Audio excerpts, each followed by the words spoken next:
Good evening, everyone. I would like to call this council meeting of March the 6th, 2023 to order. Please stand for the national anthem.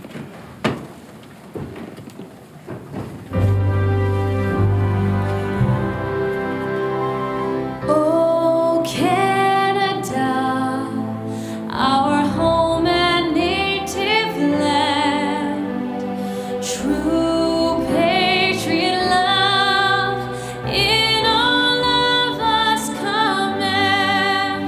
Car ton bras s'est porté l'épée, il s'est porté la croix. Ton histoire est une épopée des plus brillants exploits. God keep our land glorious and free. Oh, Canada, we stand on guard for thee. Oh, Canada, we stand on guard for thee. Thank you. Please be seated.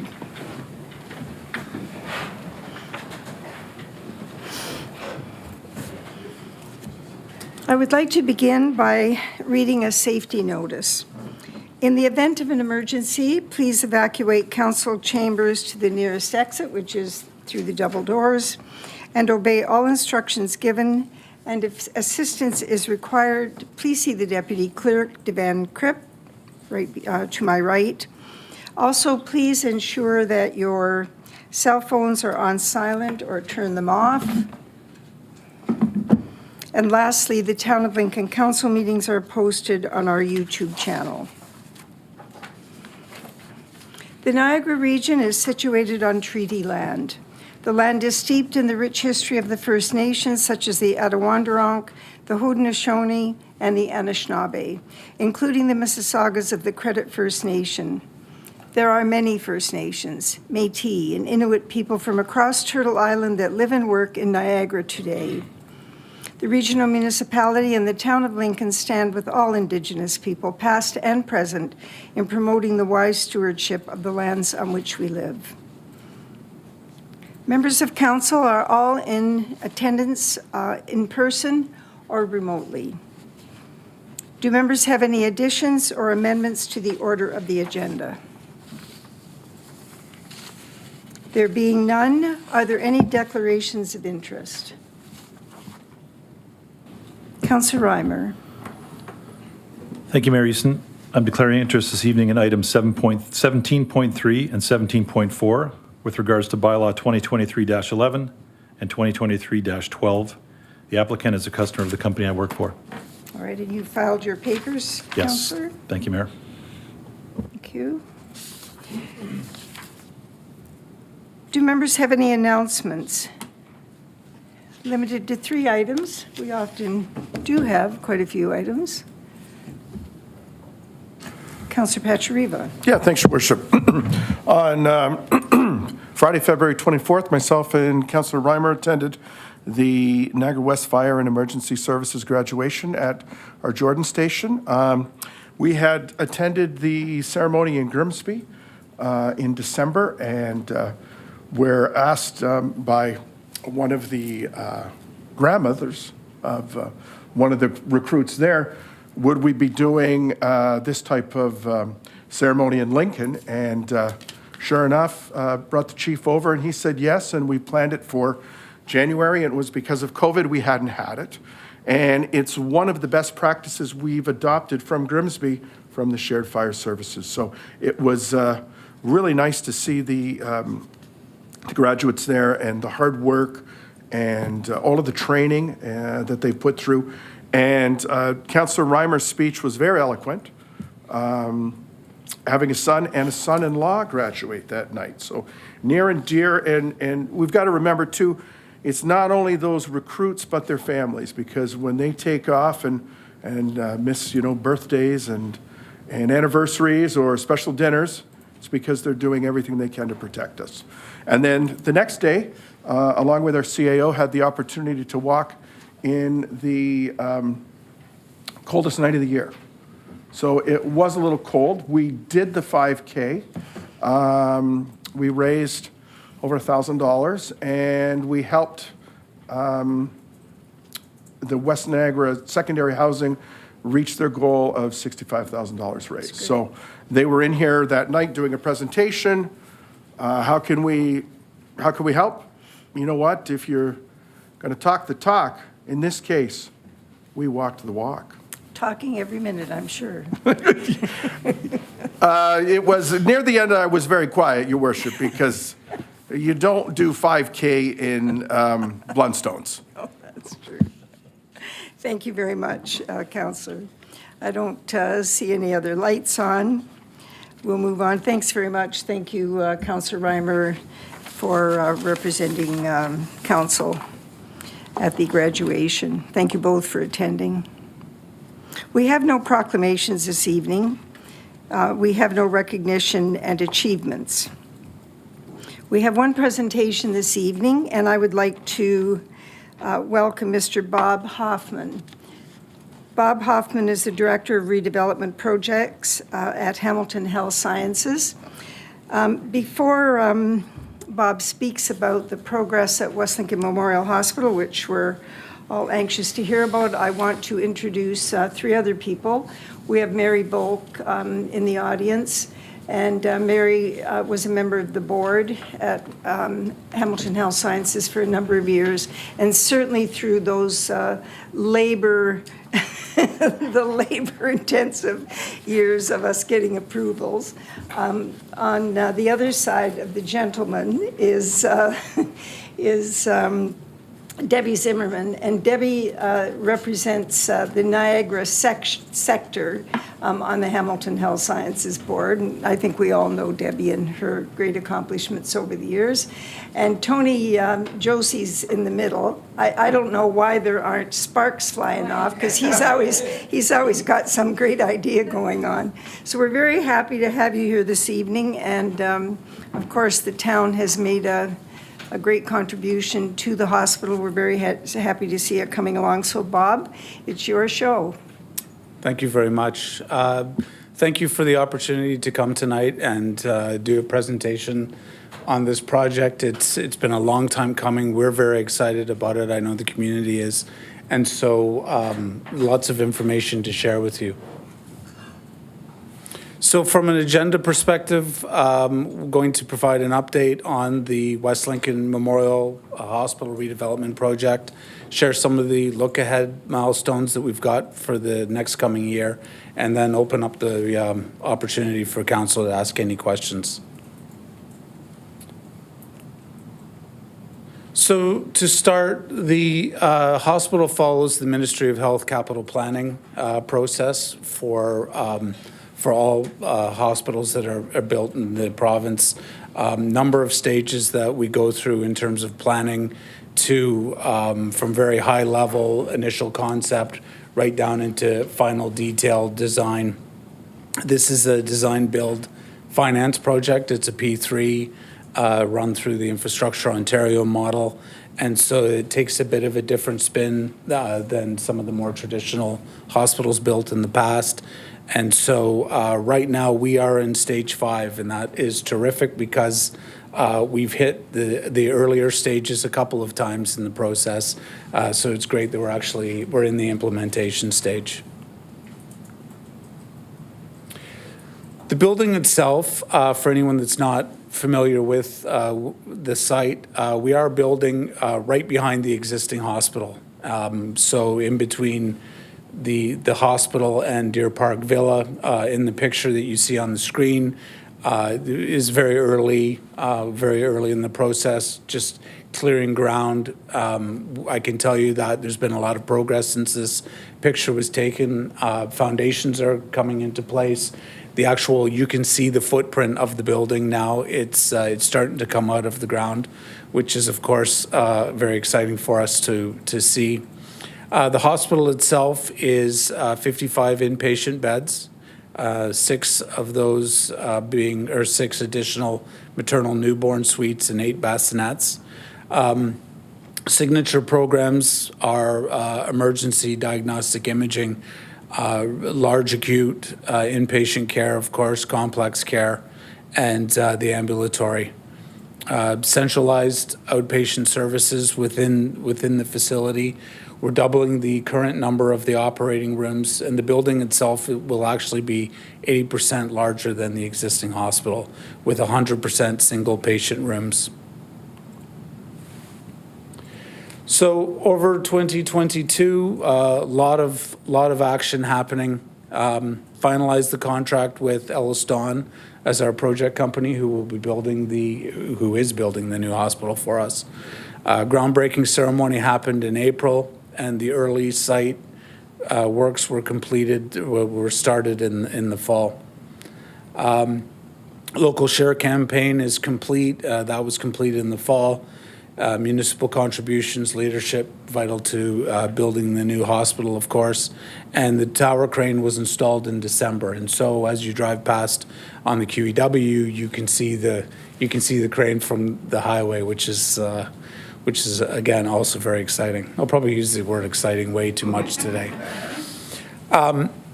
So what's coming towards us? 2023, construction is going to continue. As I've said, the building is starting to take shape. Structure is visible. As the building comes up, the cladding on the outside of it will come together.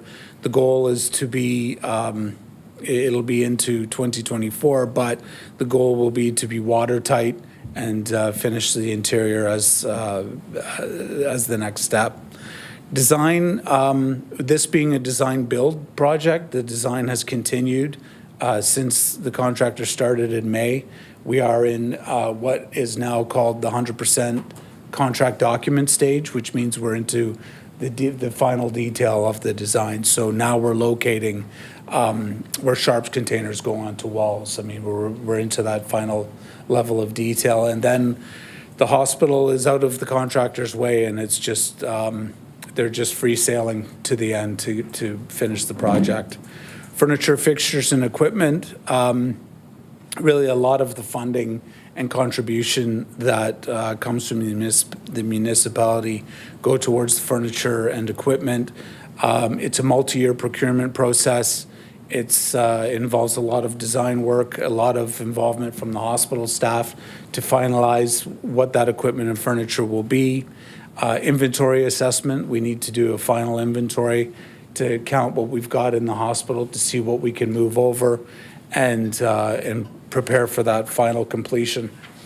The other thing that we're working on now is operational readiness. And so really that's just preparing the staff and the policies and the process for moving into the building and really how we're going to work in this new facility. Everything will change as far as process. And so how will we work in that new design? What kind of staffing models and levels will we need in those facilities? And so a lot of that work has started now.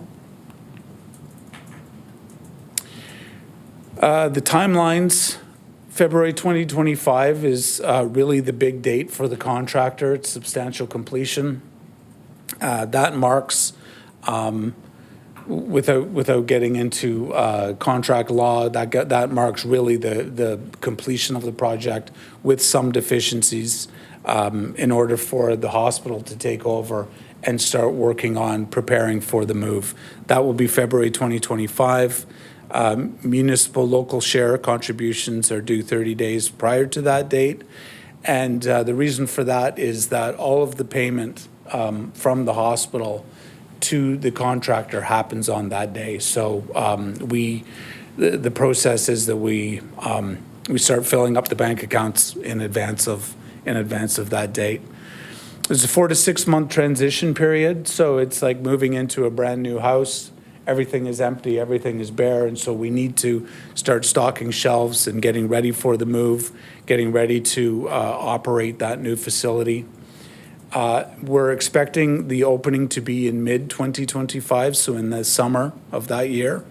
And that will be the move. That will be bringing all of the patients in and opening up the doors for the first time. Because this one's a little bit more unique than you would normally get on these projects because we're building right behind the existing hospital. We move in, then there's a program to do all of the demolition of the existing hospital. We have to demolish and then finish all of the landscaping, finish the parking. And so final completion of the project will take some time after that. We'll be into the summer of 2026 before we finish the project. So this is the fun part. I've got images now of what the building is going to look like. Lots of vibrant colors, lots of imagery that will be put into the building. There's a wayfinding program that we're working on now that will use images and colors to help direct families and patients as they come into the building. So from a concept perspective, yeah, I just heard over my shoulder, partly, it just reminds me, the old green, the green in the hospital just doesn't happen anymore, right? It's all of these buildings are full of color. And so this is a picture of the emergency department, the diagnostic area. The waiting room on the left and for emergency waiting room on the right for diagnostic imaging. Communication stations, so we used to call these nursing stations communication station. Lots of visual impact with these stations. We want people to be able to see them, to be able to signal for help, but also from the communication station be able to view most of the areas of the facility of that area, of that unit. Lots of views from the inpatient rooms themselves, large windows to be able to take advantage of the visuals that we have in this community. And so the picture on the right is of the escarpment view from one of the inpatient units, and the view on the picture on the left is a view as you enter into that inpatient room. Again, waiting room space, maternal newborn, and the labor and recovery room. And then from a community perspective and from a communications strategy, the hospital has been regularly updating the patients, staff, physicians on the redevelopment project itself and meeting new milestones and what's coming towards us. Lots of social media interaction and media relations. From a community perspective, there is a West Lincoln Memorial newsletter that is updated regularly. I can tell you that from the website, there's a webcam that has been set up, so anyone can go on at any time and see the progress of the project. And Tom Perry from our communications department has been our public affairs contact person throughout. And that's our slide deck. I don't know if anyone has any questions. Thank you very much, Bob. Thank you very much for your presentation. Councillors, do you have any questions? Councillor Murray?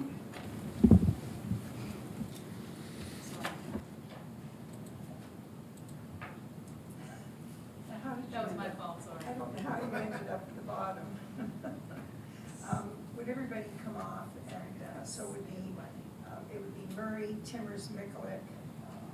So, yeah, we have Timmers, needs to be in the queue, Counselor Regina, and then Mikulik, perfect, thank you. And Counselor Bernay. Okay. All right, now we'll try this again. I won't touch that. Go ahead, Councillor. Thank you, Mayor. Through you to our presenter, thank you very much. One of the very first things you said was that you're doubling the number of operating rooms. What number is that then? We have 2 now, so we're doubling it to 4. Thank you. That's all I needed to know. Thank you. very much, Councillor. Councillor Timmers? Thank you, Mayor Easton. Through you to the presenters, thank you very much, and this is extremely exciting. I love that you provided the renderings so that we can have the visual of what the rooms are going to look like. And I know a lot of people have been waiting for this for decades, and I still can't believe we're almost to the finish line. But I really like the concept now that patients have their own room. Yes. You know, years ago, it was the ward system and then the two in a room. And can you just explain to me a little bit behind that? And can we still maintain enough room for all of the patients, giving everyone their own private room? Yeah, I mean, that's a great question. So the old model, in the old model, you're right, we had ward beds, up to 4 beds in a room. Infection control has taught us, and I mean, we're just still coming out of a pandemic. We've learned a lot over the years, and we know that from an infection prevention and control aspect, the private room works the best for controlling any infection spread. So the move now for all of the new hospitals is to move to 100% private rooms. From a space perspective, that continues to work. The reason why the building is 80%, one of the reasons why it's 80% larger, is because of the use of those private rooms, and so it has created a larger building. But to be able to have that infection control aspect into the building will help prevent the spread further down the line. Yeah, of course, thank you. That makes total sense. I guess I was just wondering about capacity. So if it's 80% larger, so you'll be able to handle all of the patients easily within those rooms. I think that's all I have. I don't have any other questions, just a couple of comments. I love the big windows, the views. There's beautiful views there. And I had all of my children at West Lincoln Memorial Hospital, and I remember the green rooms, and I remember the multi-ward rooms as well. So this is going to be very, very exciting for our communities and surrounding communities. So Yeah, absolutely. Thank you very much. Thank you, Mary Easton.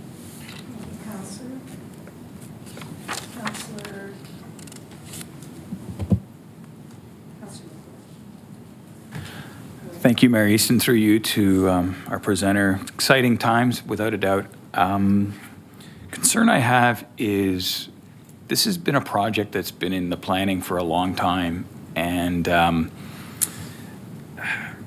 we're slated to accommodate for 610,000 more people in Niagara. We're going to have some explosive growth through to 2041. And is there any ability, or have we thought about the possibility of a future expansion? Is there any rough-in? Is there anything that should be done at this point to accommodate for this explosive growth? And I say that simply because, like, when I look at projects, schools, buildings of this nature that are being built, 20 Valley School, for example, it's not that old a school, and there's already a number of portables. So are we planning on expansion? And I pick this off because when I see 6 maternal newborn suites, I don't know if that's a lot, because I've not spent a whole lot of time in a maternal, in a baby ward for 21 years, since 21 years ago. So through you, expansion. I thought I did.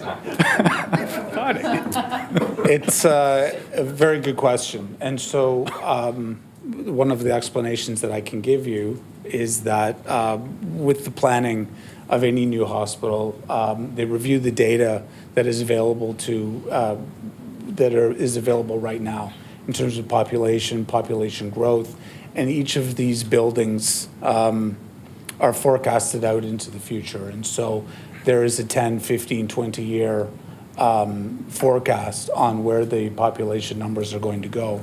And the building takes account of that as part of the planning now. So buildings are planned with the expectation of growth in the future. This one in particular has physical expansion capability built into the design. And so what that means for this hospital is that there is an ability to expand outward, sideways. And so there is space available that we can add more space in the future as part of this design. And it was purposely done that way so that we can add on to the building down the road without having much trouble. Thank you very much. I appreciate hearing that. It's one thing to have a housing crisis. It's another thing, to have a physical hospital crisis that we can't accommodate, much less, help people out in the future. Thank you. Yeah. Thank you very much, Councillor. Councillor Njima? Thank you, Madam Mayor, and thank you very much for the presentation. I, like everybody else, am very excited about this, and we're very fortunate. We really are, and there's a lot of hard work that's gone into this, and I want to thank everybody and all their hard work, everyone here and everyone beyond here who's gone through all the work over the years and all the planning and all the fundraising. I have one question, I guess, to expand on Councillor Mikulic's question a little bit. Building out is a possibility. What about building up in the future? That is more difficult. Part of the issue is that all of the mechanical and electrical services are built onto the roof, into the penthouse, and so to be able to build up is very difficult. It's also from a safety perspective, it's very difficult to do with having the patient areas right directly below it. So a lot of times with these builds, it's avoided because it's very expensive to be able to prepare for that in advance. So it's a sideways, it's a adjacent expansion capability for this one. Okay, so yeah, it sounds like step one, move out, and then potentially move up eventually if it's feasible, but very difficult. So move sideways first. Yeah. The other question I have is about in the transition period when the building is built and the parking or the building still exists in the front and the parking lot, is there a transition plan for parking in that 6-month period? It will be more of the same, which is unfortunate. As a staff person who is parking in the church parking lot down the street, and we were lucky to be able to come up with the plan that we do have. It would be continuing that same plan. There is limited parking on the site for patients and for volunteers. At this point, that would continue until we can actually open up the new parking lots. Yeah, so it's going to continue on as is, which has always been a bit of a problem for the hospital, but a bright future ahead with a lot of parking. I was just wondering if there's if that existing parking is going to be interrupted in that 6-month period, but it sounds like it isn't. No, we should be able to maintain the parking that we have. It's short-term pain, long-term gain in this case. Oh, thank you very much. Thank you, Madam Mayor. Thank you, Councillor. Councillor Brunet is joining us. Councillor Brunet, you're next. Yeah, thank you, Madam Mayor. Through you, I want to thank the presenter, Bob, for the presentation. I wanted to acknowledge Mary Volk and Debbie Zimmerman for the work they've done past and present representing West Niagara on the HHS board, and to Tony Josie and Cindy Todd for all the work they've done to get us where we are. So Bob, I had a long list of questions, thinking that maybe Kelly Campbell and Leslie were going to be here tonight.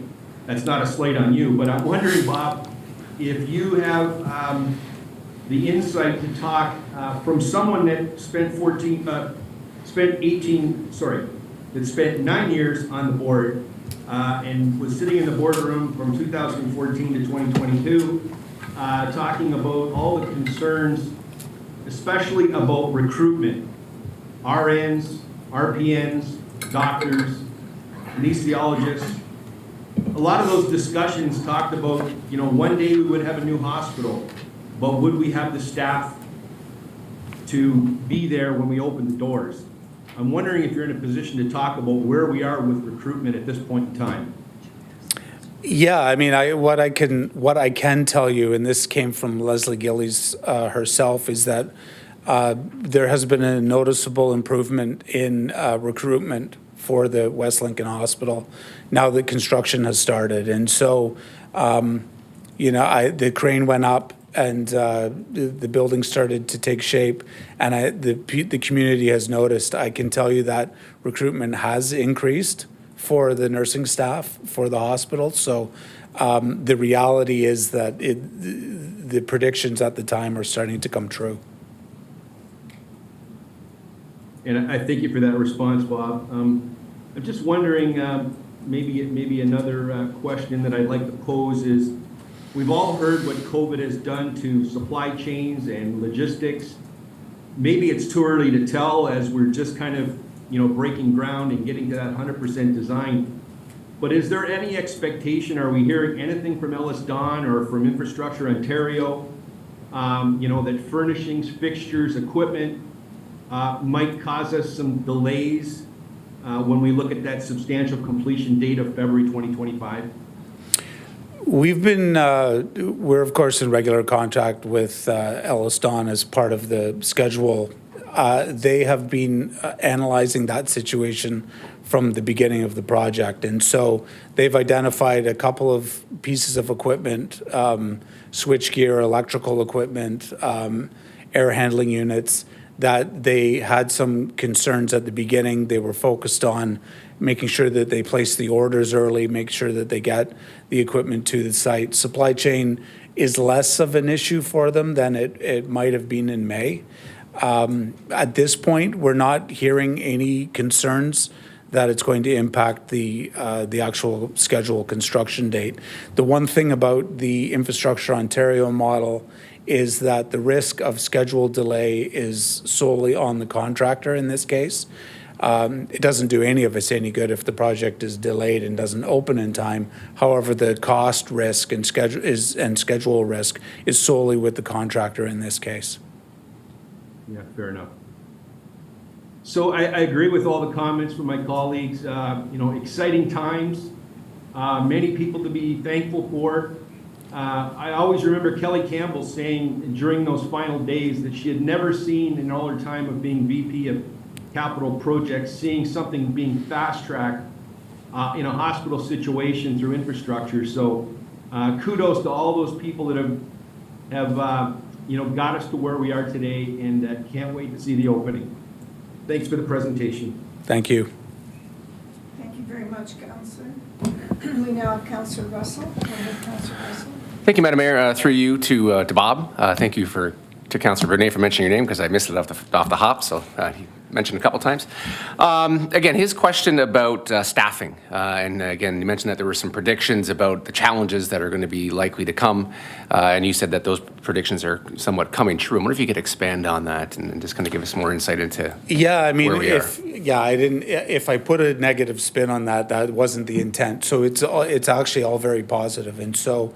Some of my background on this is that 10 years ago, I was project director for West Lincoln when the project got canceled the last time. And so I'm very, very familiar with the community. I'm familiar with the long history of this project, and the conversations back then were very much the same as they are leading up to this one, that if you build it, they will come. And so a brand new hospital, 100% inpatient, single beds, all of the capacity and accessibility and everything that goes with the new hospital, and the anticipation that that would bring in more staff. And the reality is that's exactly what's happening. And so from a recruitment perspective, they've noticed an uptick in the amount of clinical staff applying for work at the West Lincoln Hospital, which is all very positive. And, I think it's perhaps human nature. It's hard to believe that we're actually going to get this hospital built. And then once the crane went up, there was that, it was almost a sigh of relief. It was a reaction seeing the crane come up. It's real, it's actually going to happen. And so that's the positive spin that's been happening on the staffing. Good, excellent, thank you. And just again, clarification. So again, day one in 2025, when we have the grand opening, no issues with staffing, we're going to have a full complement to satisfy the needs? That's what I'm hearing. Excellent, okay, thank you very much. Thank you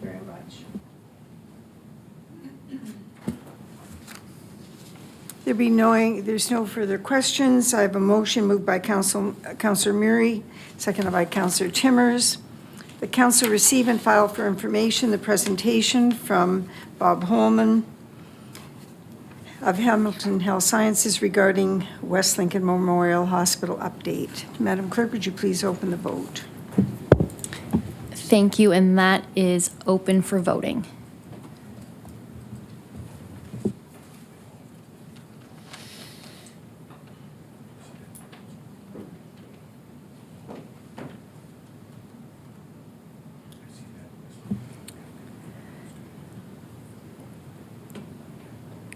Counselor Bernay? Yes, in support. Thank you. And I'm going to close that vote, and that carries. Thank you. Thank you very much. The vote is carried. Thank you, Bob, for your presentation. We appreciate you coming and providing us an update. And Mary and Tony and Debbie, thank you all very much. And thanks for your continued support. Thank you very much.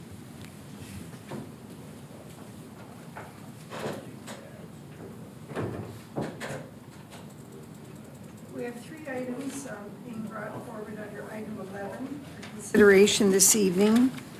And the first item is 1.10 from the Council Information Package of the week ending February 3rd, 2023, from the Great Lakes and St. Lawrence Cities Initiative regarding a $1 billion booster for freshwater health campaign. Do members have any questions?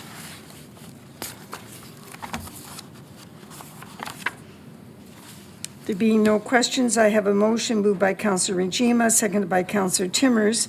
Whereas the town of Lincoln, as a member of the Great Lakes and St. Lawrence Cities Initiative, supports protecting source water, planning for climate change impacts and shoreline resilience, ensuring safe and affordable water services for all of our residents, and building up a sustainable blue economy in the Great Lakes and the St. Lawrence River Basin. And whereas ensuring healthy communities and a strong economy for Canadians depend on securing Canada's source water, which includes addressing water quality issues, contaminants, and pollution, supporting biodiversity and reversing wetland and fish and wildlife habitat loss, and improving community knowledge to empower citizens to safeguard this essential resource. And whereas a freshwater action plan and the Great Lakes Protection Initiative it supported were first announced in the 2017 Canadian federal budget with a $44.84 million investment over 5 years. Whereas the Freshwater Action Plan has combined science and action to address priorities in the Great Lakes, such as preventing toxic and nuisance algae, enhancing the resilience of coastal wetlands in the Great Lakes, restoring Great Lakes areas of concern, and supporting Canada's commitments under the Great Lakes Water Quality Agreement, among other priorities. Whereas a commitment was made by the Liberal Party of Canada in the 2021 federal election to strengthen the Freshwater Action Plan with an historic investment of $1 billion over 10 years to restore and protect large lakes and river systems, starting with the Great Lakes and St. Lawrence River Basin.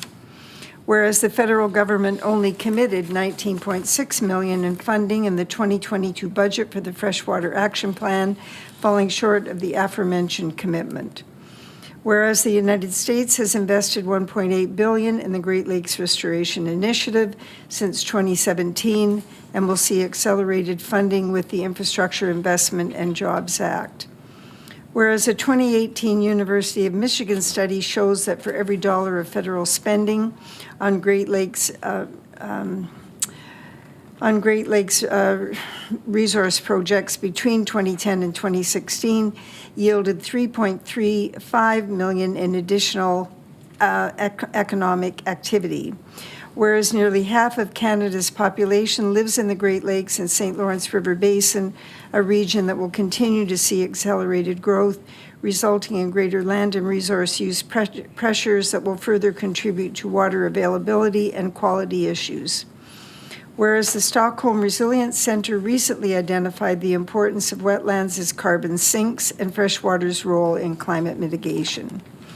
Whereas the Great Lakes St. Lawrence Collaborative outlined 30 recommendations to Environment and Climate Change Canada as part of a 10-year, $2.2 billion action plan between 2020 to 2030 to protect the Great Lakes and St. Lawrence, Action Plan 2020 to 2030, addressing shoreline erosion, outdated infrastructure, invasive species, exposure to toxins, and beach contamination.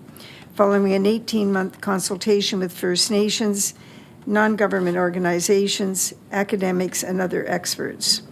Whereas the recommendations outlined in Action Plan 2020 to 2030 should serve as the basis of programming for strengthened federal action in the Great Lakes and St. Lawrence River Basin through its strengthened Freshwater Action Plan. And whereas the newly established Canada Water Agency should play a role in accelerating the rollout of funding made available through a strengthened freshwater action plan. Whereas freshwater action plan funding should largely be directed to community groups, local governments, and First Nations to ensure that investments made will have the biggest local impact and empower action at the local level rather than being held back for federal administration and operations. And whereas it is critical to implement a strengthened freshwater action plan, including accelerating a $1 billion investment over 5 years, and to creating a Canada Water Agency to consolidate and coordinate federal water efforts and support provinces and territories in addressing systemic issues impacting the viability of the Great Lakes and St. Lawrence River Basin and the communities dependent upon the region's source water. Now therefore it be resolved that the Town of Lincoln supports the Great Lakes and St. Lawrence Cities Initiative request and requests that the federal government to commit $1 billion in funding over 5 years for a strengthened freshwater action plan in budget 2023. The Town of Lincoln calls on the federal government to guide its freshwater action plan funding to implement recommendations in the action plan 2020 to 2030. The Town of Lincoln calls on the federal government to direct priority funding under the strengthened freshwater action plan to protect in the Great Lakes and St. Lawrence River Basin. The Town of Lincoln calls on the federal government to make municipalities eligible for future funding and programs announced under the strengthened freshwater action plan. And the Town of Lincoln directs its staff to submit this resolution to the federal Deputy Prime Minister and Minister of Finance, the Minister of Environment and Climate Change, the Parliamentary Secretary to the Minister of Environment and Climate Change responsible for the Canada Water Agency, Niagara West MP Dean Allison, Niagara Falls MP Tony Baldinelli, St. Catharines MP Chris Spittle, Niagara Centre MP Vance Badaway, Regional Chair Jim Bradley, and the Great Lakes and St. Lawrence Cities Initiative. Madam Clerk, would you please call out the vote? Thank you, Mayor Easton, and that vote is now open.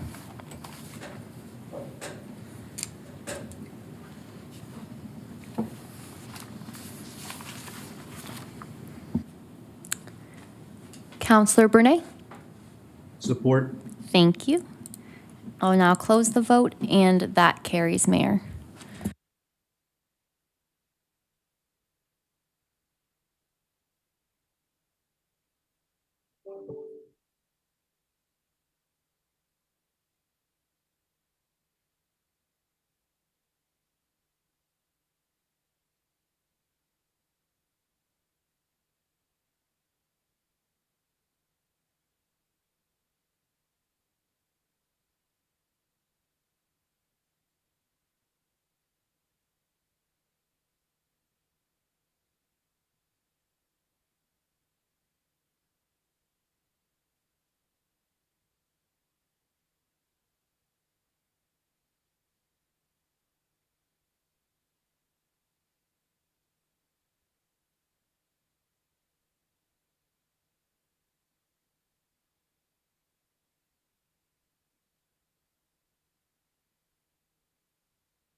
Thank you, and that vote is now open.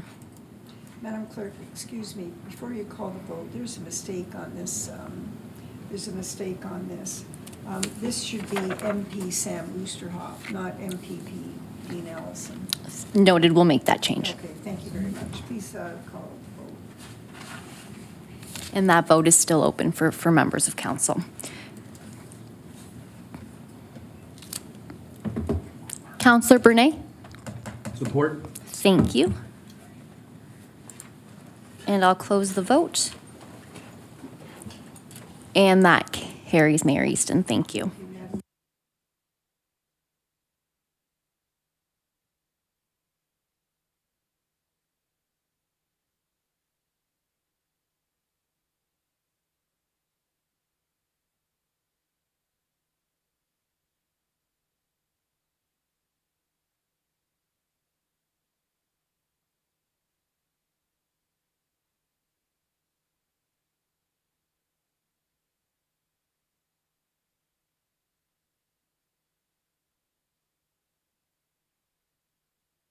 Will, thank you.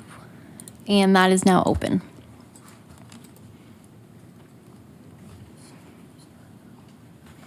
Councillor Brunei? Support. Thank you. I'm now going to close the vote. And that carries. Thank you, Mayor Easton.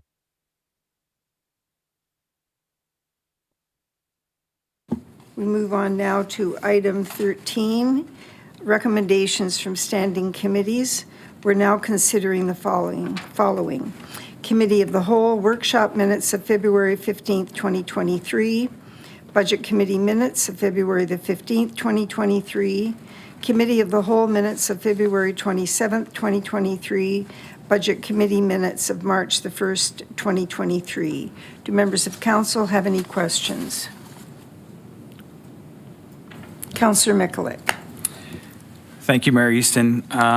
Within item 13.4, could we vote on bylaws COWB 2023-20, COB-2023-21, and bylaw or motion COWB-2023-22? Can we vote on those separately with a recorded vote for each?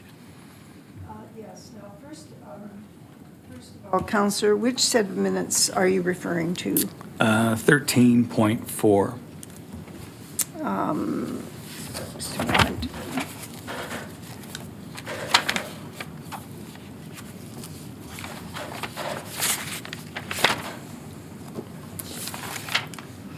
All right, 13.4 is the Budget Committee minutes of March 1st, 2023? Correct. Okay, and just give me 1 second because I need to find that.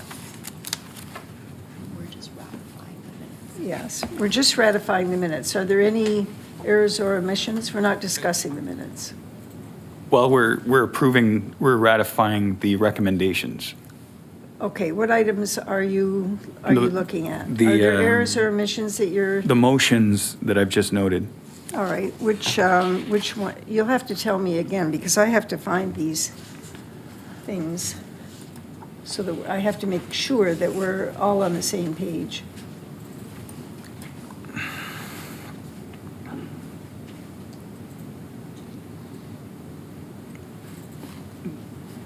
Well, motion COWB-2023-20. Okay, so COB 2023-20 Correct? on page 59. Well, within the minutes, I believe it's page 4. All right, page 4. Okay, is that right? This is a motion moved by Councillor Russell that council approve $75,000 towards the Destination Marketing Organization Correct. included. Is that the correct motion? Correct. Okay, is everybody on the same, everybody's got the right thing? All right, go ahead, Councillor. And then the next one would be motion COWB-2023-21. Okay, the council approves 48 million. Is that the one? Correct. Okay, And then COWB-2023-22. 22? Correct. Okay. And your request, Councillor? That we vote on those separately with a recorded vote. Okay, all right, Madam Clerk, a recorded vote has been requested on COWB 2023-20, 2023-21, and 2023-22. Just looking for some clarification as we were going to be approving the minutes as a whole. You're requesting to lift those specific resolutions to have a recorded vote for each one of them separately and then vote on the minutes afterwards. Yes. So I will note that the one was a recorded vote that you've pulled. So Cow B 2023-21 was already a recorded vote during the meeting. So I'm not sure, do you still want a recorded vote on that, even though one was already taken? Yes, please. As this is ratification of recommendations. Okay, then with all due, through you, Mayor, I'm going to request a recess so I can get those organized. Okay, thank you. We'll be taking a 5-minute recess. Thank you.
Your microphone. Are we live streaming now? Yeah. All right. Madam Clerk, a member of council has requested that 3 items on the agenda be lifted. COWB 2023-20-21 and 22. We've asked for your clarification on the process. I believe you consulted with the clerk. Would you please advise council of how we're going to proceed? Thank you, Mayor Easton, and thank you for all your patience. Yes, I have consulted with the town clerk. In terms of the 2 motions, Resolution Cal B 2023-20 as well as Cal B 2023-2022, we can do a recorded vote on those 2 items to approve. However, the other one already has a recorded vote on the vote, so that another recorded vote won't be required. What we can do is, if council would like, we could do those motions, and then we could do a recorded vote on the minutes as a whole. Yes, that's appropriate. Thank you very much. So, Madam Clerk, would you please open the vote on COWB-2023-20? Oh, Councillor Brunet, on this item?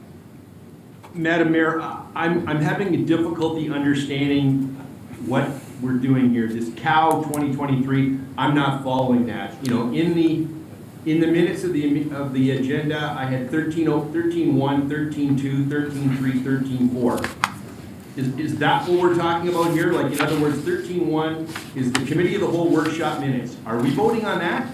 We're working, we are looking at item number 4. 13.4. Just to Madam provide Clerk, some okay. clarification, currently we are dealing with Budget Committee minutes of March 1st, 2023. That's item 13.4 of the agenda. Once we go through those motions, we will then consider the rest of the motions, so COW, the workshop, or the other budget minutes and the other committee of the whole. Does that help?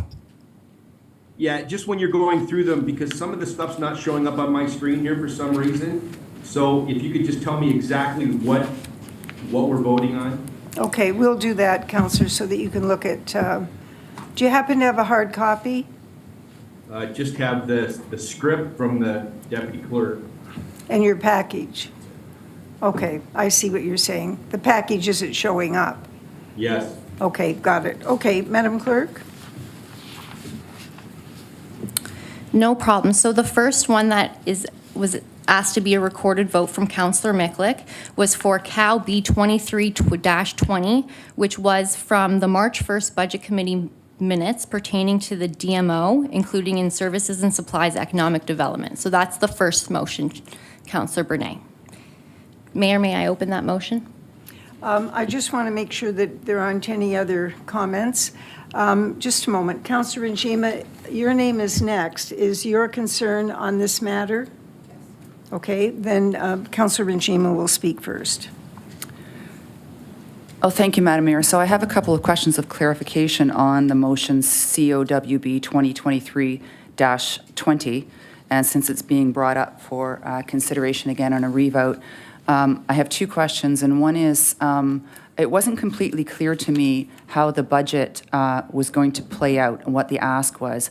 And so for the rest of council, I'd like them to understand what I understand now, because I didn't completely understand it to begin with.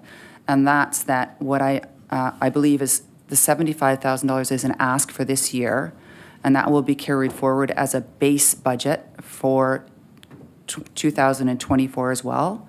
And then in a 2024 budget, there will be another ask of $75,000. So that'll be a total of $225,000 over 2 years to fund the DMO. So I wanted just to make sure I have that correct, and maybe the Director of Economic Development can respond to that question for me, please. Okay. Through you, Madam Mayor. Point of order, yes, go ahead.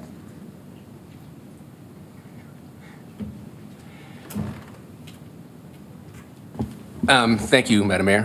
Again, this is not a reconsideration at this point. Like, we would have to have a 2/3 vote to have that reconsidered. So I'm just getting a ruling from either yourself or the clerk. We haven't done a point of orders very often. I certainly would uphold your point of order. So I guess we're going to have to we're going to have to stop for a moment here because the minutes are being presented for you to determine whether they are correct.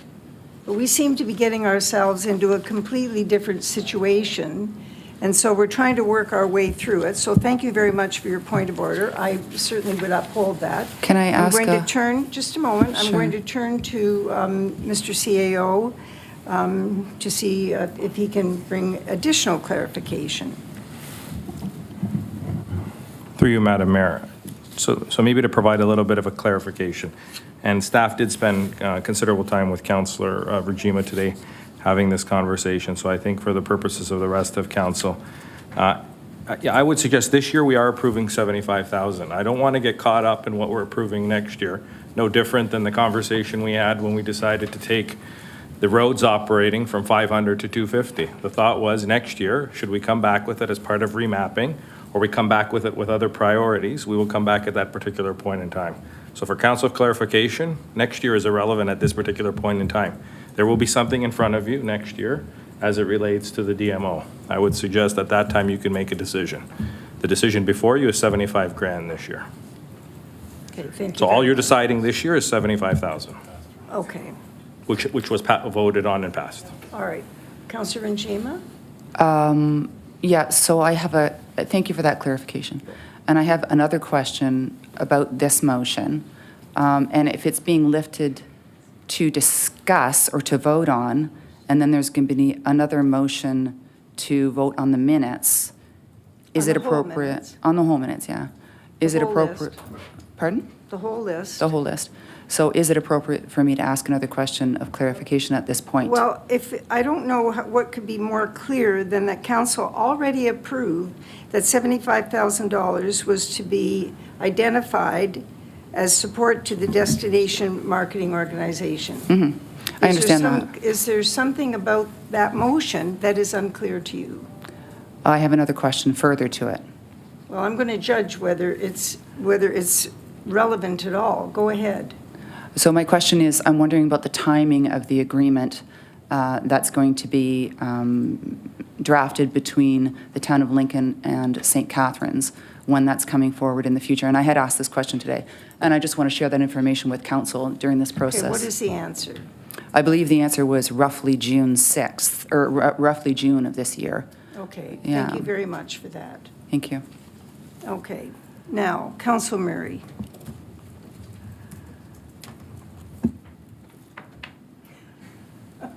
Thank you, Madam Mayor.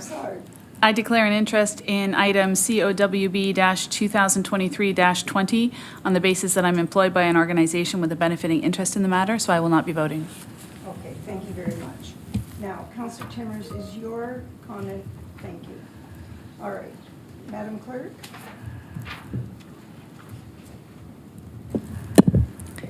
Thank you, Mayor. So the motion is that Resolution Cal B 2023-20 of Budget Committee Minutes of March 1st, 2023 be approved. It's a recorded vote requested by Councillor Miklick. I do need a seconder, please. Councillor Timmers, thank you. And with that, I'm going to call individual votes. Councillor Regima? In favor. Councillor Russell? Yes. Councillor Bernay? No. Councillor Pachariva? Support. Support. Councillor Miklick? No. No. Councillor Murray has a conflict. Councillor Reimer? Yes. Councillor Timmers? Support. Mayor Easton? Support. Thank you. That carries on a recorded vote. 1, 2, 3, 6 to 2. All Thank right, you. Madam Clerk, we're now looking at COWB 23-22.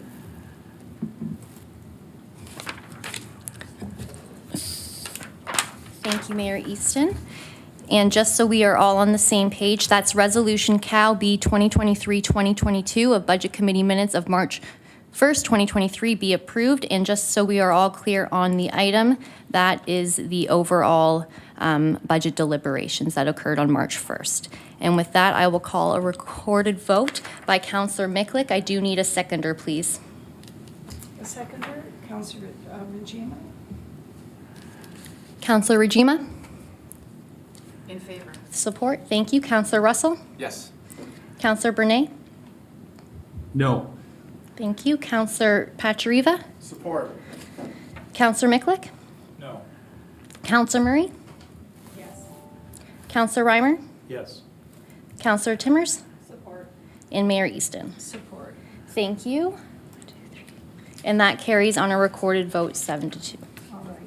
Now, on the balance, the Committee of the Whole workshop minutes of February 15th, the Budget Committee minutes of February 15th, and the Committee of the Whole minutes of February the 27th, I have a motion moved by Councillor Russell, seconded by Councillor Pachariva. The Council approved the following recommendations from standing committees, as I've already noted. Madam Clerk, would you please open the vote? Thank you. And I just need to add in the remainder there of the Budget Committee minutes, so give me one moment, please.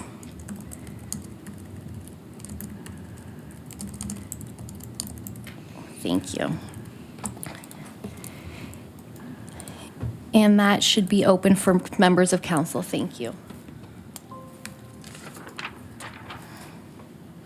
Councillor Brunei? Support. Thank you. And that carries. Thank you. Thank you very much. And the motion is carried. We move on now to item number 14, notice of motion. We have no notice of motion this evening. Item number 15 is the reports of municipal officers. Item 15.1 is the mayor's report. I'd also like to note that Regional Councillor Rob Foster is with us this evening.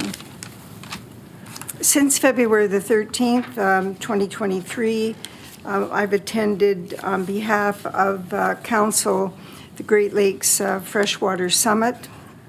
As you all understand, this is a binational committee that is quite relevant. Its work is very relevant, in fact, to the work that the town is doing in terms of our shoreline erosion challenges. Councillor Brunei and I attended the Salem Chapel Underground Railroad Cemetery project event that was held at the Jordan Museum. And as has already been noted, and I want to congratulate the great success of the coldest night of the year. I think it was the largest amount of donations that they have ever generated, so thank you very much for that. I also want to congratulate Sarah Ain and Jessica Wilson, as well as Tim Johnson, who participated in an interview regarding the Jordan Hollow Indigenous Park on CKTV. It's a really exciting project, and there has been a lot of interest in the work that we're doing and how we're working together. The CAO and I attended a meeting last Thursday regarding shared services. I was very pleased that council supported the motion so that we can formally proceed, the CAO can formally proceed with other CAOs in looking at the matter of shared services and joint delivery. I met with members of the Lincoln Rotary Club and Trinity Church looking at community needs and a study that Trinity Church had carried out just prior to the pandemic. I attended the VQA and Grape Industry 2030 Vision and was advised today of a meeting that I'll be having hopefully this week with Mr. Andrew Peller, who is beginning to prepare the industry for quite an energetic approach to a number of provincial ministers. Councillor Murray and I attended with staff the Jordan Village tour, had a very good tour of the work that's going on there, and a great opportunity to ask many questions about how things are going and actually, it's looking to be moving so quickly now with the weather the way it had been until we had the snow, but still in all, there's frost out of the ground, and they're moving along very quickly, and it certainly is meeting our needs and meeting our scope and budget expectations. And today, I participated in the Agricultural Economic Development Action Plan that has been organized by the Region of Niagara in consultation with the Niagara North Federation, as well as the Agricultural Policy Action Committee that I'm a member of.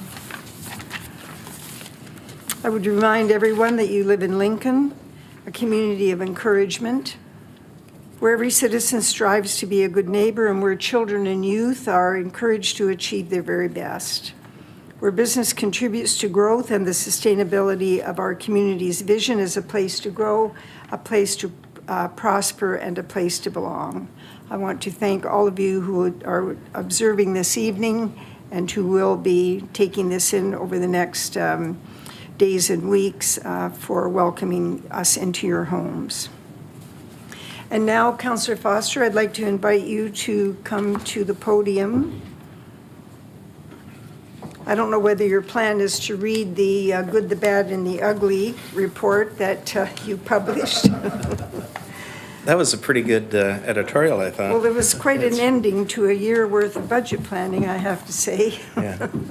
Go ahead, Councillor Foster. Just a couple of quick things. As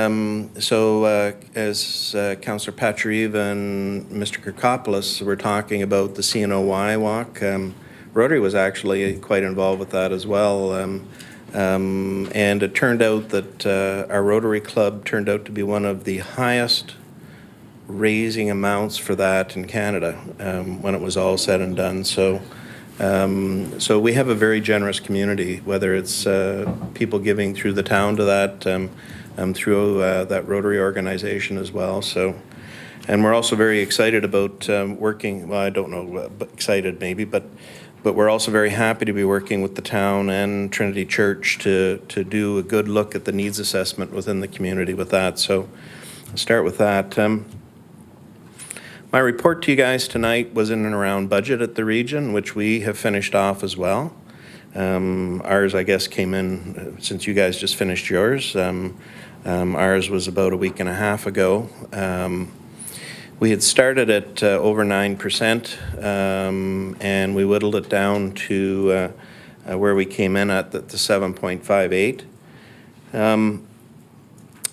The last evening that we had dealing with this, we added in some additional funding, which I would say, accidentally removed when we were going through our budget process itself.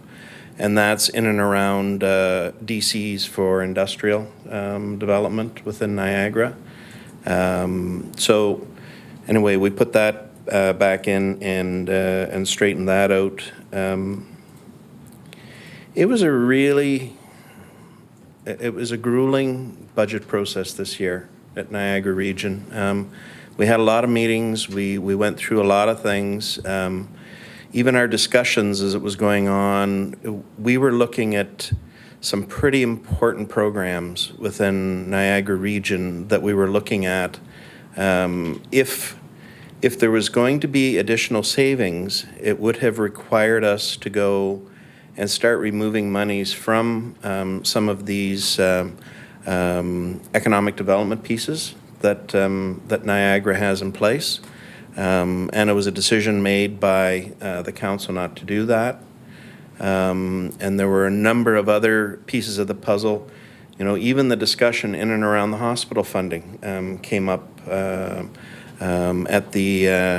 our budget table, and was quickly shot down by members such as Mayor Easton and myself. So that actually turned quite quickly. But very similar at the region to what you have at the town, there's only certain things that you really have the ability to go and have effect on.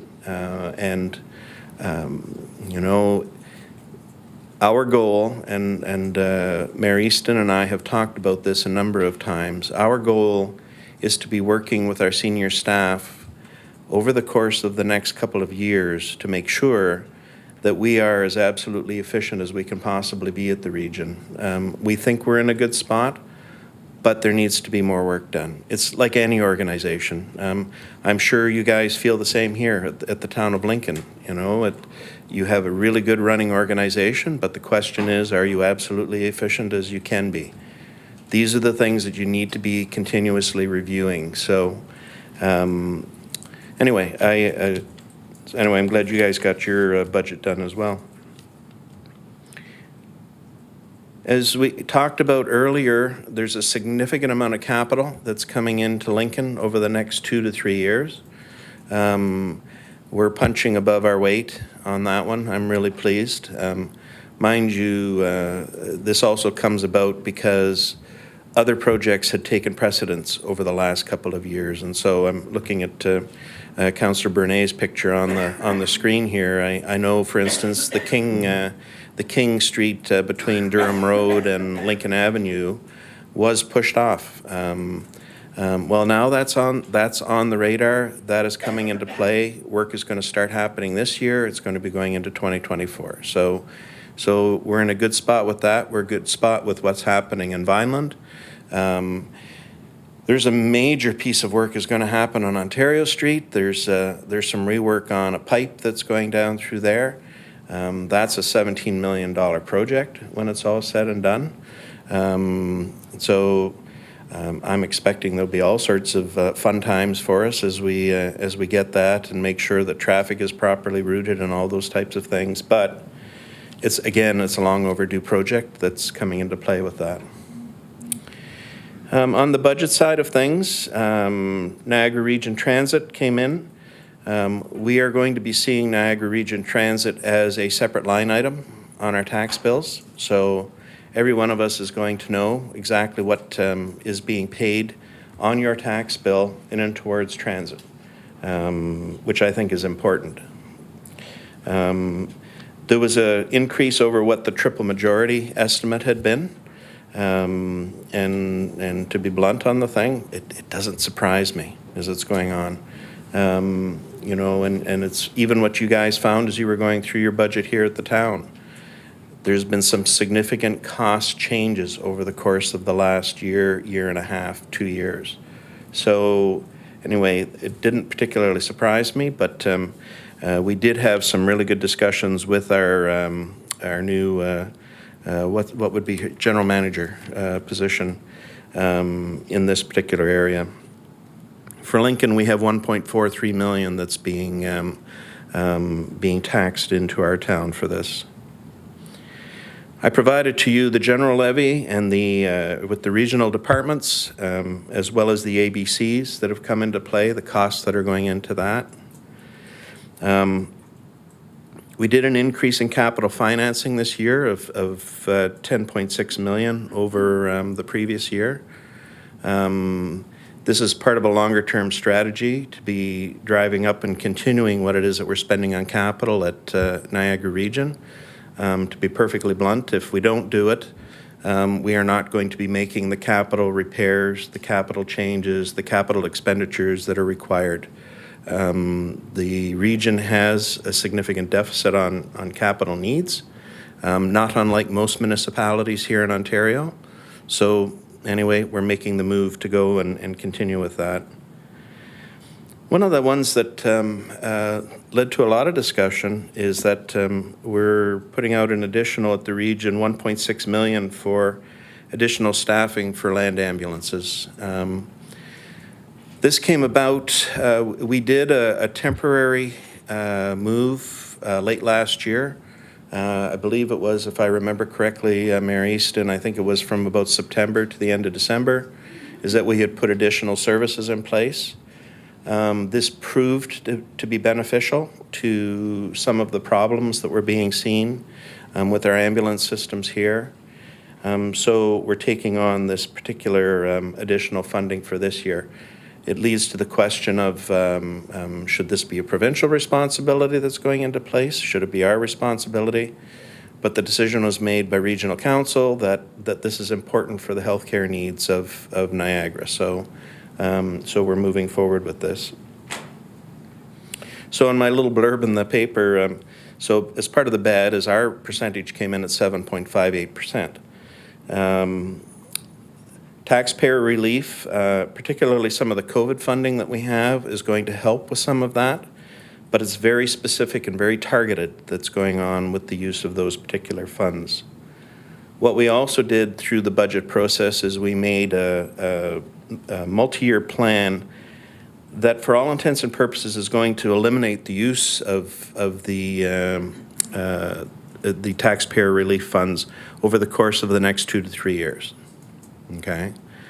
Now, why this is important, and I'm sure as you go through your budget processes as well, using reserves is a never-ending battle that comes into play. And if you're using it to subsidize operations, it comes back to bite you sooner or later. Well, Niagara Region, it came back to bite us this time around, and we simply have to go and straighten this out. So there is a move afoot with us at Council to go and make sure that we have this straightened out. And we also, we continued with a significant amount of funding in and around development and development charges and also community improvement programs. Most of those are being maintained for this year. And then there's going to be a significant change in what's happening.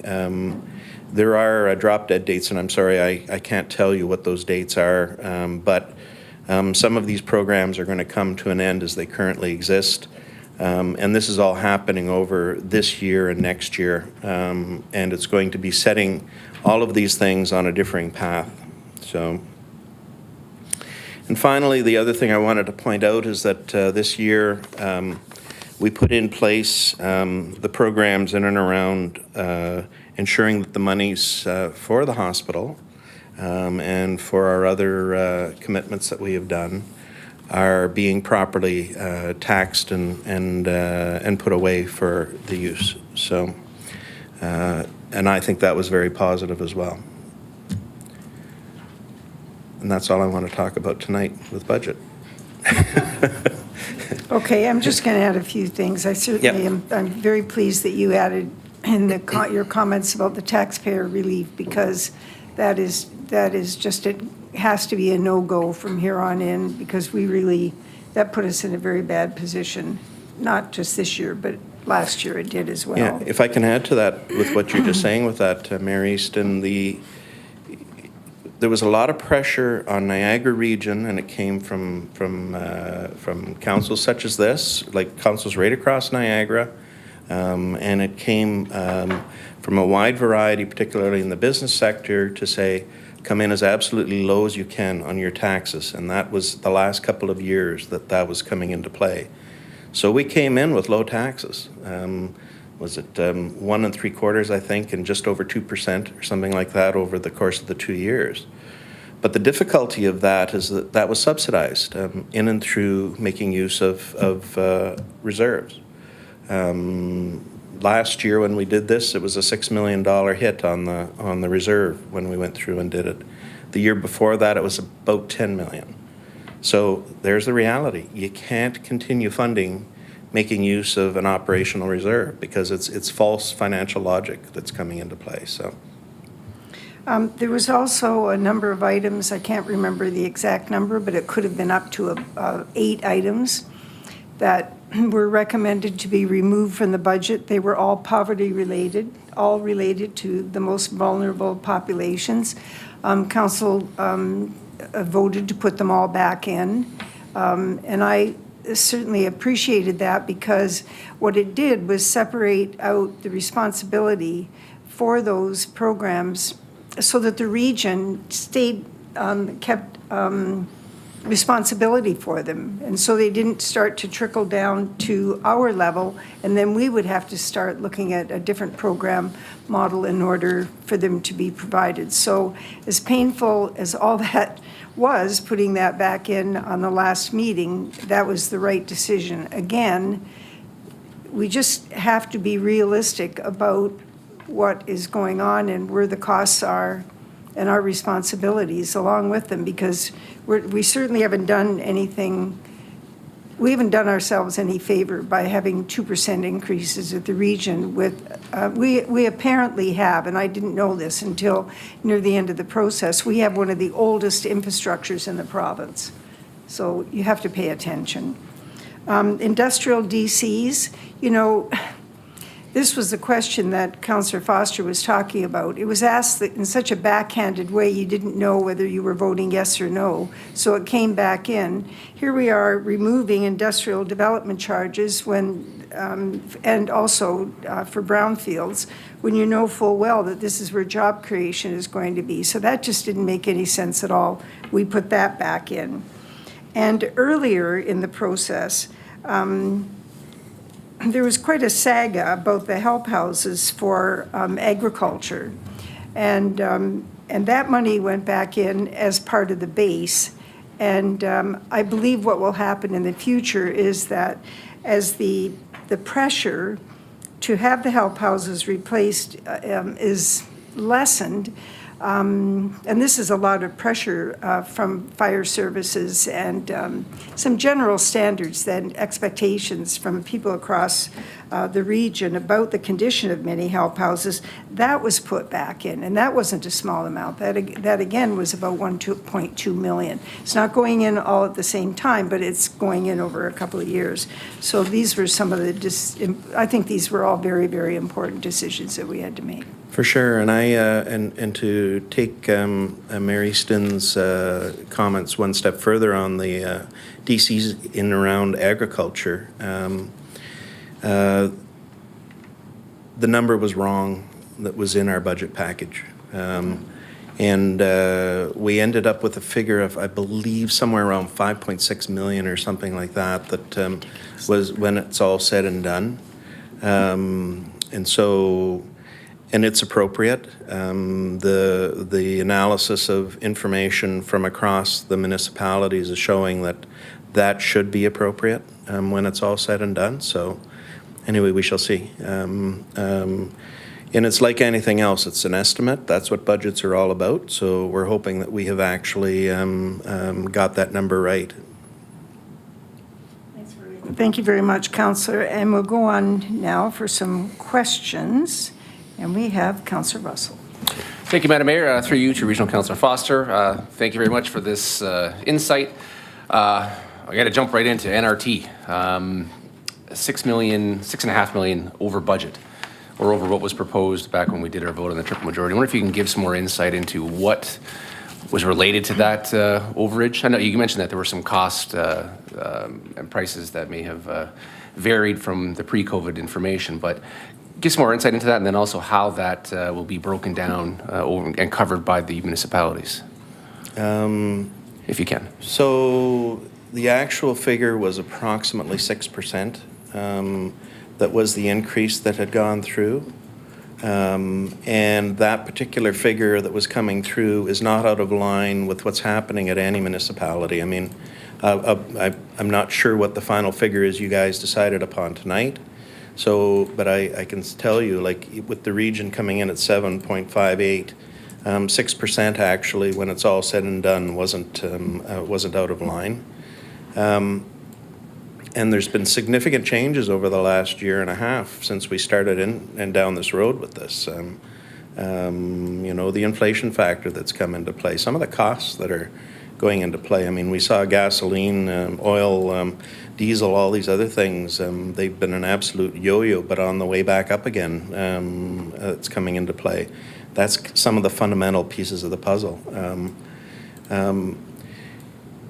It's like anything else when you have when you have something like this that's going on. What they did with the Niagara Region Transit is they went through and they combined all of these organizations together. Councillor Pachariva sits on the board that's going and having to look at this. And there's going to be some short-term costs that are going to have to come into play in order to put this on to the right set of wheels. I guess that's kind of a pun. But anyway, so you can't just look at it from a point of view of saying, oh my God, that's an awful number that's coming into play. Well, no, actually it's not, when this is all said and done. And I trust the commission that's going on is going to come back and give us, a continuing series of realistic numbers to go and put this particular item in place. As far as Lincoln goes, I don't know, it was about 6% more than what we had expected type of thing, but it's not crazy insignificant, or not crazy significant. And I would suggest to you as well, one of the bonuses is the fact that we are splitting this out on your tax bills. So everybody's going to see this. So they're going to know exactly what it's costing for transit to be in place. So hope that helps. And again, thank you, Madam Mayor. Through you, it does help. Again, I would like to see, I don't know, again, if Councillor Patriva can provide this somewhere down the road, again, update to council, just to give some more insight into what those cost breakdowns are specifically. Again, if it's just basically inflationary related to cost of service and the cost of operations, that's one thing. It's just, again, I think there were some of us that were very concerned about establishing a level of bureaucracy here without any element of control over the cost of it, and then eventually it becoming I don't want to say a runaway train or a runaway bus, for lack of a better term, but again, having this situation happen, I know obviously there's some COVID-related pressures that have been contributing factor to this, but again, I have a hard time walking through and taking a look at these numbers, and to your point that our residents are going to see this at the bottom of their tax bill, and the ones that don't use it are going to be questioning it. And because we voted to put this in, it's going to come back and say, okay, well, we need to get some accountability on this, or we need to get some answers at least to say, okay, well, here's what was proposed, here's where it is now, and this is the benefit to the community, or however we're going to spin it. Well, to sort of throw a comment back, and don't really want to debate this, but I will put back to you basically saying, well, the decision was made is that we're putting Niagara Region Transit in place. And I can tell you is that me as an elected politician, I don't go and tell my CAO how to go and run their department. I'm not about to go and tell this commission to go and how they're going to deal down to the general manager, how they're going to run their department. My assumption is we have the right people in place that are going to come back with the right pieces of information for it. If you want something where you actually want to go and dive down into the bottom line numbers on things, okay, well, we'll see where that's going. But that's not your job as a councillor. Your job is to be taking a look at this type of thing and saying, okay, are these numbers realistic or not? And if you don't like them, tell me and I'll go back and talk about it at the region. But getting down into the weeds I don't think is appropriate, my opinion. So. No, thank you. And again, the last comment, again, I appreciate that thought. And again, I think it is part of our accountability to make sure that we at least have some factual data on the numbers. And again, but giving a quick summary that here's what could be related to it, to me does not meet what my expectations are, being able to defend this number. And I think this was one of the concerns that we had coming in, that if this budget is going to start increasing, and we saw the projections based on when they presented, and the rates after 3 years went up considerably, and then they haphazardly just dropped off those years after we started questioning it. So we're seeing the numbers that we were projected out in the original numbers, and it's concerning. So I think all of us should have that second consideration, say, okay, well, can we get some more information on the numbers? I don't think it's not our job as a councillor. It's we're community representatives, and we have to make sure that we are accountable for the decisions that we made prior, and we have to be able to talk to us. Well, yeah. Thank you very much Yeah. for your comments. Yeah. For your comments, and thanks for including that, and thank you, Councillor, for your comments. And I've already had one meeting with our representative, and I'm not going to ask you to speak tonight, Councillor, but I will say to all of council that I think that it's extremely important for you to bring us a report when it's appropriate, and so that we can have these discussions. Mm-hmm. All right? You're satisfied, Councillor? Reasonably. Can we get an update on the timing of the report, Madam Mayor? Well, sure. What would you like? Would you like to hear something in 4 to 6 weeks, or? Sure. Was that reasonable? I'm ready now, but Well, I think, Yeah, I know you know, the word, that's I not the know. purpose of what we're doing now. So soon, okay? Okay. We won't let it languish. I get your point. Yeah, before the tax, it hits the tax bill, if we could. Absolutely. All right, thank you, Madam Mayor. Thank you very much. Okay, now I'm thinking, I'm not 100% sure, Madam Clerk, is Councillor Brunei next or Councillor Mikulik? I believe so. Okay, Councillor Brunei? All right, Councillor Brunei, it's your turn.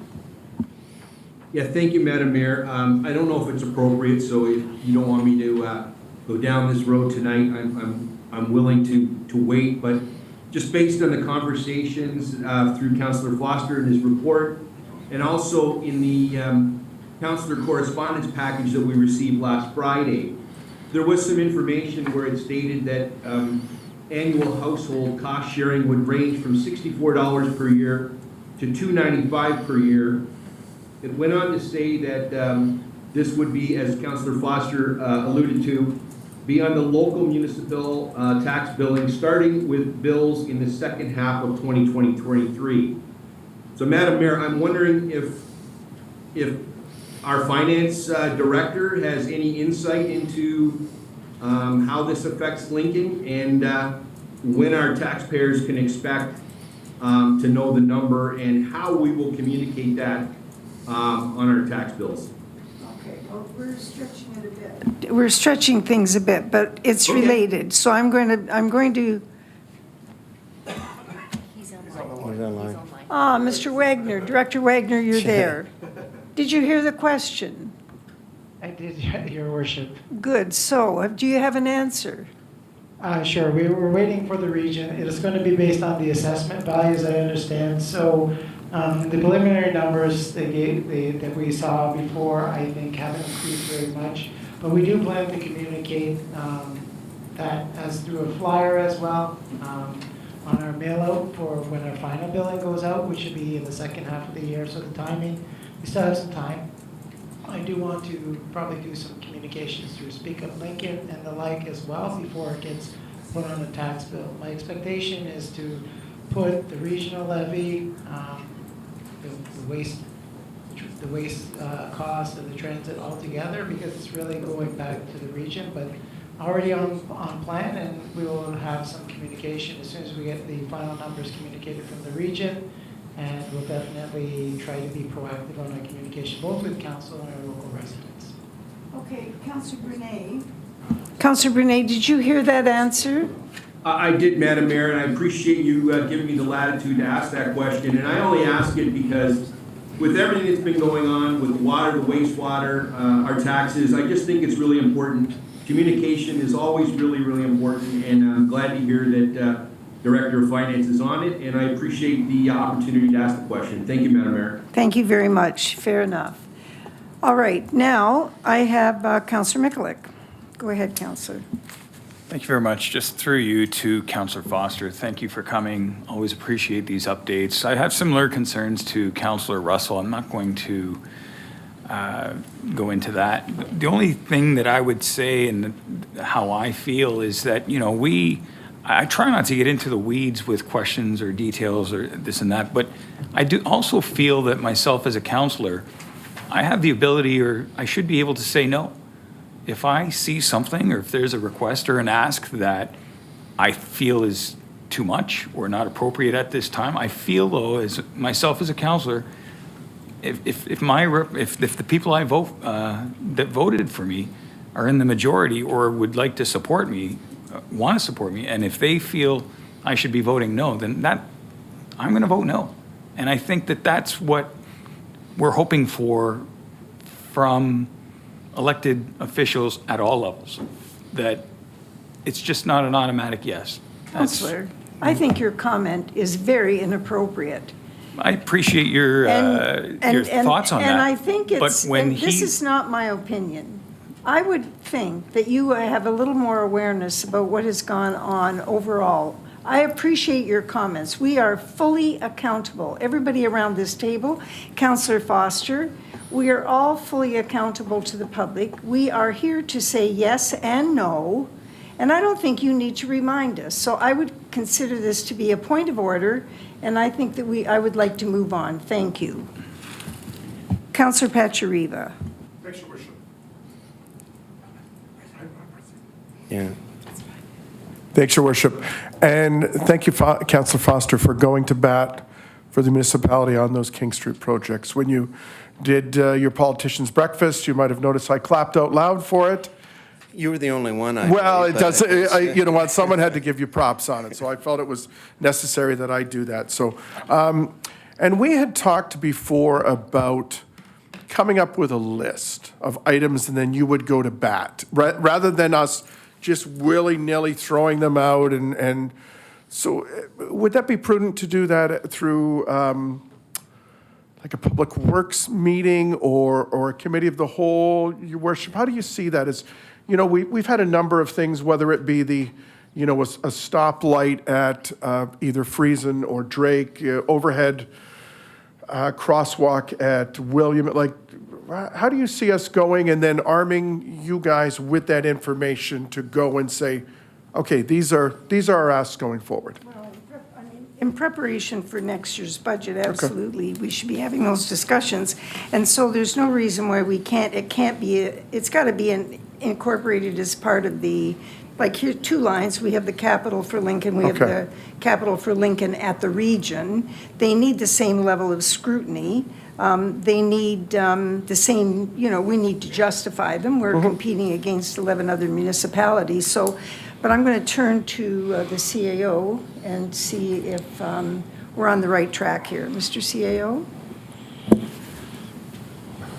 Through you, Madam Mayor, to the councillor. I mean, I think there's a number of opportunities, councillor. I know we're getting into priority discussions of our own that are coming. So I think some of the stuff will naturally, I think, fall out of that. But there's other opportunities, whether we do it through a public works part of the agenda moving forward, we can determine, or a pending workshop that we may have, we can put something together for council consideration. Thank you very much. I think, you know what, the 10-year capital plan would be an excellent time to look at that. And as those fall out, and then we can arm you both with those and you go to back for us, because you've done an excellent job in community safety zones. There's just a number of them, but, you know, and then prioritize them. Yeah, and I can tell you is that the main one that I'm working on right at the moment, and this is all coming into focus over the course of the next month or so, is for down in Ward 3, and that's Jordan Road coming off of the North Service Road, coming up and then through the South Service Road. And so the speed limits are going to be reduced through there. That's coming to our next council meeting for approval. My understanding, it might be 1 month later, but they're working on that. And they're also coming up with a variety of differing things in and around that stop sign where we've had some very bad accidents. And I'll tell you, though, what drives me insane with that one is that it isn't just the region that's involved with this. MTO is involved with that. And it has to do with the fact that those entryways that are going off that road onto the QEW and the closeness to the QEW, that it brings that into play as well. And I've heard, you know, if any of you guys ever want to say that, you know, the region doesn't move and stuff like that, well, try working with the MTO sometimes. You know, they're an organization that is loath to make change anytime quickly. So anyway, we do have senior staff down at the region that's working on this. And we're going to be putting something in place better at that intersection because it's simply proven to be a dangerous intersection, so. Okay, so but point well taken. Thanks very much, Councillor and Councillor. And we're going to be, our mindset is all going in the same direction, so we'll be able to go forward. Just one last thing too, and it's something that you guys might want to think about when you're dealing with your planning committees and other things as well. We're going to be having a regular update from our staff on Bill 23, Bill 109, and Bill 39, coming back in particular to our planning area.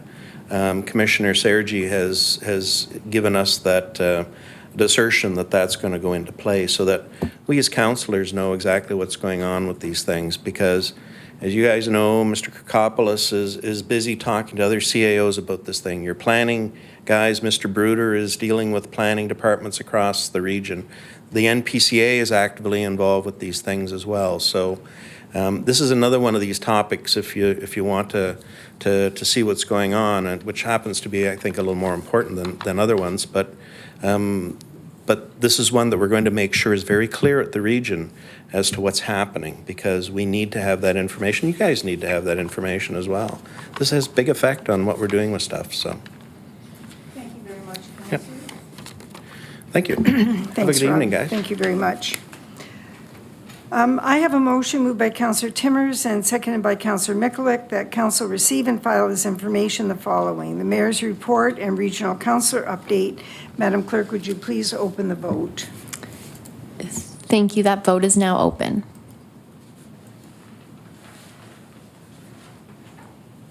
Councillor Bernay?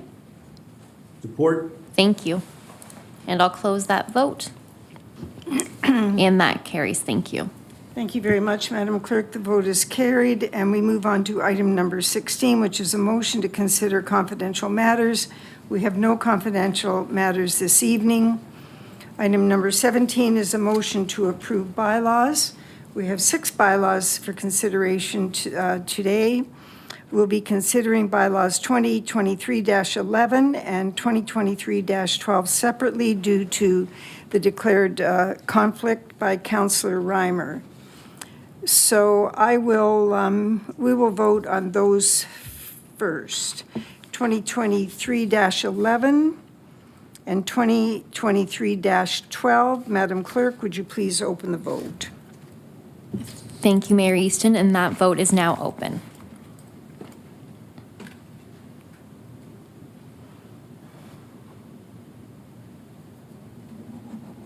Thank you, and I'll close that vote, and that carries. Thank you, Madam Clerk. The motion is carried, and we'll move on now to 17.1, 17.2. So this is bylaw number 2023-09, a bylaw to lay out and dedicate certain lands for public highway purposes as part of the Vinewood Park Extension 3 Plan of Subdivision, and to assume the municipal services located therein. Bylaw 2023-10 is a bylaw to amend bylaw 2022-16, being an interim control bylaw under Section 38 of the Planning Act, RSO 1990, CP 13, as amended. Bylaw 2023-13, a bylaw to authorize the conveyance of part of the unopened road allowance between concession 3 and 4 in the former township of Clinton in the town of Lincoln, municipality of Niagara. Bylaw 2023-14, a bylaw to stop up and close part of the unopened road allowance between concession 3 and 4 in the former township of Clinton, now in the town of Lincoln, municipality of Niagara. Madam Clerk, would you please call out the vote? Thank you. That vote is now open.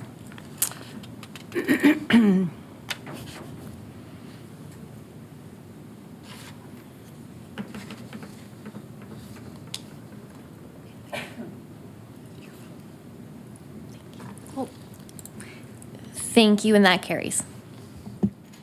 Thank you. And that motion was moved by Councillor Brunet and seconded by Councillor Renchima. I have a motion moved by Councillor Reimer and seconded by Councillor Russell. I'm sorry, I didn't do this correctly, but I believe that I have read them sufficiently and clarified them sufficiently.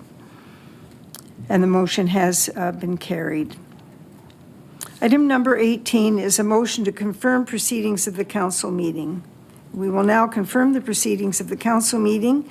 I have a motion moved by Councillor Murray and seconded by Councillor Reimer that leave be given to introduce bylaw number 23-15, being a bylaw to confirm the proceedings of council at its meeting held Monday, March the 6th, 2023, being read a first, second, and third time.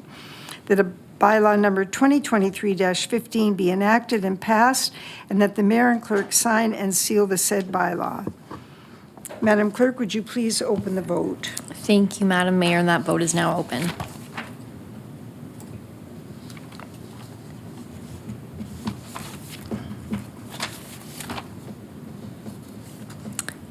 Councillor Brunet? Support. Thank you. And I'm closing that vote, and that carries. Thank you. The motion is carried. We'll move on now to item number 19, which is the motion to adjourn. I'm sorry. Before we motion to adjourn the meeting, do members have any comments?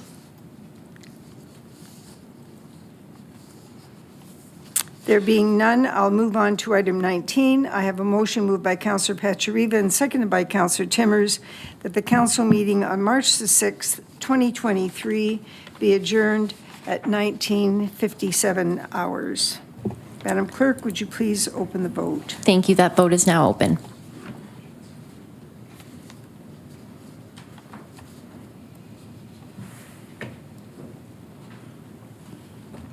I'll close the vote, and that carries. Thank you. The motion is carried. Thank you, everyone. Thank you, councilors and staff. This concludes our council meeting for this evening. Thank you all for joining us.